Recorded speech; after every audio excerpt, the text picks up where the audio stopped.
Let's go now, Jerome's. So obviously, we Minnesota fighting Vikings fans were very bummed when Christian Darrisaw, emerging superstar, went down with a torn ACL, MCL, and you're thinking, okay, what are the Vikings going to do at this spot? And Kwesi cooked. He did the damn thing again, acquiring Jaguars starting left tackle Cam Robinson, a multi-year veteran, former second-round pick, and a player who is rock solid at his position, and for not a lot of cost. So if all the incentives are hit, this costs the Vikings a maximum of a 2026 fourth-round pick, as well as, since the Jaguars picked up most of his remaining salary, $3 million on the 2024 cap. So it was an amazing move by Kwesi, picking up a solid left tackle at the deadline, and Robinson rewarded that faith in turning in a great performance against the Colts on very short notice. He got into town on Wednesday, had 2 days of practice, and looked pretty damn good,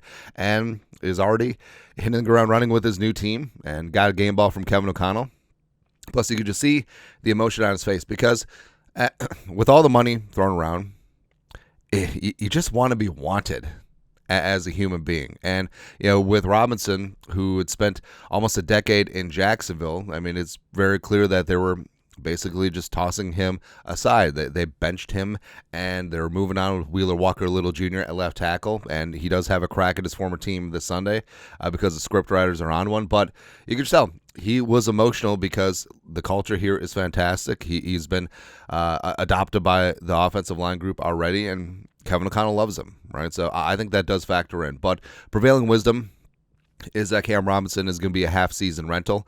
His 3-year, $54 million deal that he signed with the Jaguars expires after the season, and he'll be a free agent, and there's always demand for competent left tackle play.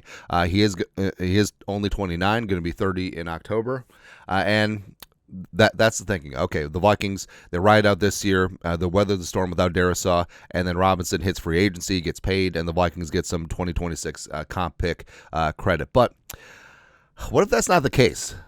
What if Cam Robinson is somehow back with the Vikings in 2025? Now, there's a lot of factors that go into it. I wouldn't say that's a high percent chance at this point in time, but there's a lot of season left to go, and it's not zero. His chances of coming back. So a couple factors involved here. Number one, Robinson will be moving to guard. Right now, would Cam Robinson be open to playing guard? Yeah, that's the main question, because he has been a left tackle throughout his entire career, and this is not even just switching sides as a tackle, which a lot of tackles do at times. This is kicking inside, but there has been success stories of stud left tackles kicking inside and becoming dominant. Roger Saffold of the Rams, for one. Jason Peters, late in his career, kicking inside to extend a little bit. But the question is, what would the free agent left tackle market be? Because if he gets tier 1 money again, that's not going to be that's not going to be a thing where he returns. And more power to him.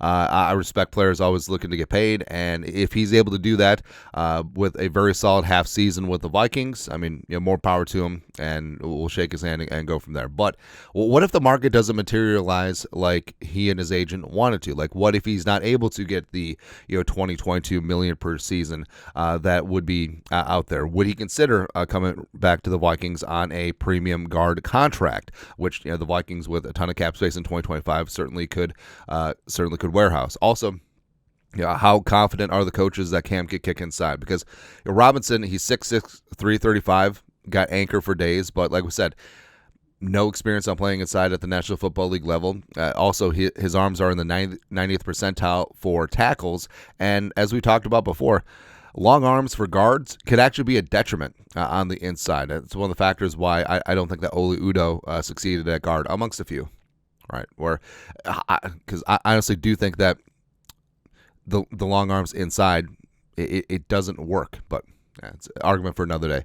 Also, would Darrisaw be ready to start in 25? So this could almost be a hybrid situation, because all ACLs are different, and Darrisaw did tear the ACL and MCL. Now, it was nice that he was able to get surgery about 10 days after the initial tear. They didn't have to wait for swelling to go down. But if Darrisaw's going to start the season in 2025 on the pup, maybe it would certainly incentivize the Vikings to keep Robinson around maybe on a spruced up 1-year deal where he would start the season at left tackle and then kick inside once Darrisaw is ready to go. Also, a big factor is Vikings team culture. And Robinson's only known one team throughout his NFL career in Jacksonville. They didn't want him at the end. And as we said, it's great to feel wanted. And the money is the money, but just feeling wanted, and the Vikings have gotten rave reviews in terms of locker room culture, and Kevin O'Connell and Kwesi have done a great job with that. And if he just feels wanted and the money is close and he feels like he has a chance to win consistently here at the end of his career, that could be a huge factor as well. Like we said, Robinson turns 30 in October, so maybe that tier 1 money won't be out there because Robinson is very good, but he's not the elite top shelf left tackle in terms of like Trent Williams, I almost said Trent Richardson, but Trent Williams, Tunsil, etc.